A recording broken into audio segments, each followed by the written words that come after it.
Hi friends, welcome to Meena சமையல். இன்னைக்கு நாம பார்க்க போறது ஒரு ஹெல்த்தியான பிரேக்ஃபாஸ்ட் ரெசிபி கம்பு தோசை.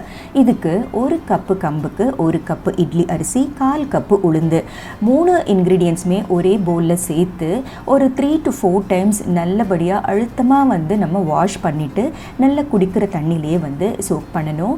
இந்த சிறுதானியம் அப்படிங்கிறது நிறைய அழுக்கு இருக்கும். அதனால 3 to 4 டைம்ஸ் வாஷ் பண்றது அப்படிங்கிறது கம்பல்சரியான ப்ராசஸ். 4 டைம்ஸ் வாஷ் பண்ண பிறகு தான் வாட்டர் கிறிஸ்டல் கிளியராக இருக்குது பாருங்கள். இப்போ இது குறைஞ்சது 3 ஹவர்ஸ்க்கு நம்ம சோக் பண்ணலாம். 3 ஹவர்ஸ் சோக் பண்ணதுக்கு அப்புறமா உளுந்து நல்லா ஊறி இருக்குது பாருங்கள். கிள்ளு விழுற அளவுக்கு ஊறணும். இப்போ ஒரு மிக்ஸி ஜாரில் தேவையான அளவு உப்பு சேர்த்துட்டு இந்த 3 இன்க்ரீடியன்ஸோடு சேர்த்து கொஞ்சம் கொஞ்சமாக தண்ணி விட்டு கொரக்குறங்கிற பதத்துக்கு அரைச்சிக்கலாம். இந்த பர்டிகுலர் தோசைக்கு கொரக்குறன்னு அரைச்சாதான் தோசை கிறிஸ்பியாக வரும், ஸ்மூத்தாக அரைக்க வேண்டாம். ஸோ எல்லா மாவையும் கலந்து விட்டதுக்கு அப்புறமா ஒரு 4 ஹவர்ஸ் புளிச்சா போதும். சிறுதானியம் அப்படிங்கிறது சீக்கிரமாக புளிச்சிடும். ஸோ 4 ஹவர்ஸ்க்கு மேலே நம்ம புளிக்க வைக்க வேண்டாம். ஸோ 4 ஹவர்ஸ் முடிஞ்சதுக்கு அப்புறமா எந்த அளவுக்கு நல்லாவே ஃபர்மெண்ட் ஆகிருக்கு பாருங்கள். நம்ம பாதி போல் தான் வச்சுருந்தோம். இப்போ ஆல்மோஸ்ட் ஃபுல் போலுக்கு ஃபர்மெண்ட் ஆகி ரேஸ் ஆகிருக்கு பாருங்கள். நல்லபடியாக ஸ்டியர் பண்ணி விட்டுட்டு நம்ம உடனே தோசை ஊற்றினாலும் சரி, இல்லைன்னா நம்ம உடனே ஃப்ரிட்ஜில் வச்சிடலாம். எப்போ தேவைப்படுதோ அப்போ இந்த மாவை எடுத்து நம்ம தோசை ஊற்றிக்கலாம். அடுத்து இந்த தோசைக்கு சூட்டபுளாக இருக்கிற மாதிரி ஒரு ஸ்பைசியான அனியன் டொமேட்டோ சட்னியை தான் பார்க்க போகிறோம். இதுக்கு தேவையானது ஒரு 3 லார்ஜ் சைஸ் நாட்டு தக்காளி எடுத்திருக்கேன். நாட்டு தக்காளி இந்த மாதிரி ஒரு சட்னிக்கு ரொம்பவே சூட்டபுளாக இருக்கும். நீங்கள் பெங்களூர் டொமேட்டோ எடுக்கிறதா இருந்தால் இதுக்கு தேவையான புளியை சேர்த்துக்கலாம். அண்ட் நாட்டு தக்காளியில் நேச்சுரலாகவே அந்த புளிப்பு தன்மை இருக்கிறதுனால நம்ம அடிஷ்னல் புளிப்பு தேவைப்படாது. ரஃப்பாக சாப் பண்ணிக்கிட்டால் போதும். ஏன்னா இது திரும்ப மிக்சியில் நம்ம அரைக்க போகிறோம்.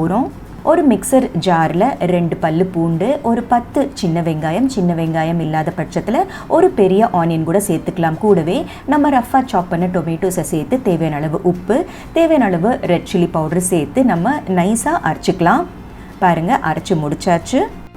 ஒரு பேனில் 1 டேபிள் ஸ்பூன் அளவு நல்லெண்ணெய் சேர்த்துக்கலாம். நல்லெண்ணெய் சேர்க்கறதுனால சட்னி ரொம்ப மணமாக இருக்கும். இந்த அரைச்ச விழுதை இந்த பேனில் சேர்த்துக்கலாம். தெளிக்கும், அதனால க்ளோஸ் பண்ணி ஒரு 2 நிமிஷம் நல்லா வதக்கி விட்டுக்கலாம். பச்சை வாசனை போகணும். At the same time consistency லெவல்ஸும் மாறணும். பாருங்கள், சட்னியோடைய கரெக்டான பதம் வந்தாச்சு. அடுத்து ஒரு தாளிப்பு கரண்டியில் தேவையான அளவு எண்ணெய், கடுகு, உளுத்தம்பருப்பு, பெருங்காயம், கருவேப்பிலையை தாளிச்சுட்டு நம்ம சட்னியில் சேர்த்துடலாம். So our spicy onion tomato chutney is ready. அடுத்து நம்ம கம்பு தோசை எப்படி செய்கிறது அப்படிங்கிறத பார்ப்போம். தோசை கல் நல்லா ஹீட் பண்ணதுக்கு அப்புறமா 1லேருந்து 2 கரண்டி மாவு எடுத்து ஈவனாக நம்ம ஸ்ப்ரெட் பண்ணி விட்டுக்கலாம். இந்த தோசை நல்ல கிறிஸ்பாக வரும். எந்த அளவுக்கு நம்மளால் தின்னா இட முடியுமோ அந்த அளவுக்கு நம்ம தின்னா ஊற்றிக்கலாம். தேவையான அளவு எண்ணெய் விட்டுக்கலாம். இது க்ளோஸ் பண்ணி சுடணும் அப்படிங்கிற அவசியம் இல்லை, திருப்பி போடணும் அப்படிங்கிற அவசியமும் இல்லை. சாஃப்ட் தோசாஸ் வேணும் அப்படிங்கும்போது கொஞ்சம் திக்காக இட்டுக்கிட்டு நம்ம க்ளோஸ் பண்ணி ஒன் சைடடாக டோஸ்ட் பண்ணலாம். தின் அண்ட் கிறிஸ்ப் தோசாஸ் வேணும் அப்படிங்கும்போது நம்ம ஓப்பன்லேயே சுடலாம். இந்த மாவில் நம்ம நோட் பண்ண வேண்டிய முக்கியமான விஷயம் என்னென்னா, கம்பு மட்டும் இல்லை, எந்த ஒரு சிறுதானியம் தோசையாக இருந்தாலும் மாவு சீக்கிரமாக புளிச்சு போயிடும்.